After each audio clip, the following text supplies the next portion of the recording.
Hello friends, welcome to Geethi's kitchen. இன்றைக்கி நம்ம ஒரு வெஜிடேரியன் ரெசிபி தான் பார்க்க போகிறோம். கோபி ஃப்ரை எப்படி பண்ணுறதுன்னு பார்க்கலாம். இது ரொம்ப ஈஸியாக பண்ணிடலாம். இது நீங்கள் ஈவினிங் ஸ்நாக்காக கூட செஞ்சு கொடுக்கலாம், ரொம்ப நல்லாயிருக்கும். வாங்க எப்படி பண்ணுறதுன்னு பார்க்கலாம். ஃபஸ்ட்டு தண்ணி நல்லா கொதிச்சிட்ருக்கு.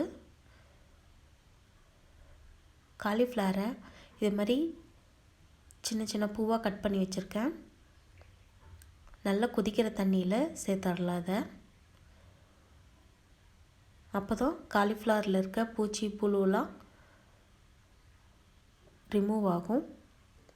கொஞ்சமாக மஞ்சத்தூள் சேர்த்துருக்கேன். இது ஒரு டைம் நல்லா மிக்ஸ் பண்ணிவிட்டு ஸ்டவ் ஆஃப் பண்ணிடலாம். அது அந்த சூட்லேயே ஒரு 10 நிமிஷம் இருக்கட்டும்.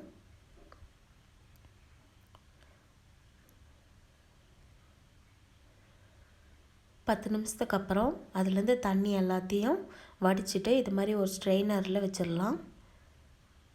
அப்போ தான் எக்ஸ்ட்ரா இருக்கிற தண்ணி எல்லாமே வடிஞ்சிரும்.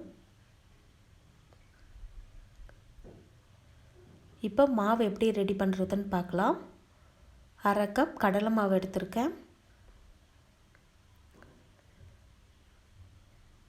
அதுக்கப்புறம் அரிசி மாவு 2 டேபிள் ஸ்பூன் போல் அரிசி மாவு.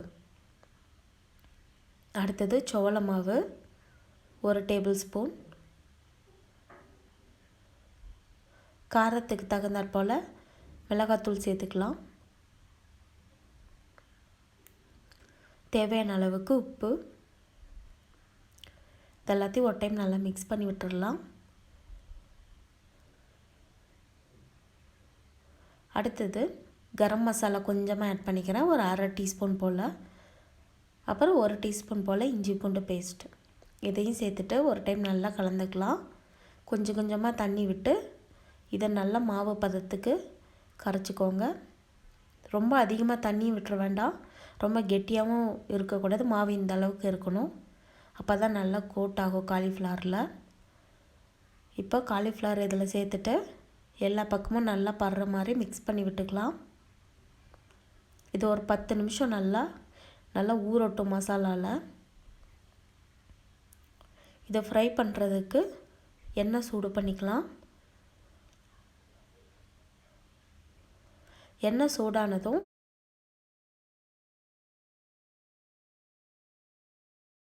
ஒவ்வொரு பூவாக எண்ணெயில் சேர்த்துடலாம்.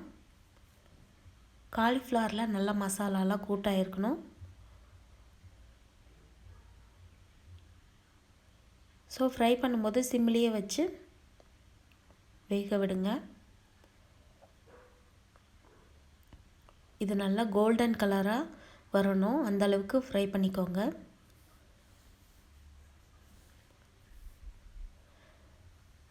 காலிஃப்ளவர் வெளியில் நல்லா கிறிஸ்பியாகவும் உள்ளே நல்லா சாஃப்டாகவும் வெந்திருக்கணும். இது நல்லா கலர் சேஞ்ச் ஆகணும். இன்னும் இது கொஞ்சம் நேரம் ஆகும். பாருங்கள், நல்லா கோல்டன் கலராக வந்துருச்சு, நல்லா ஃப்ரை ஆயிடுச்சு. இதை இப்போ எண்ணெயிலேருந்து எடுத்து ஒரு டிஷ்யூ மேலே வச்சுருங்க.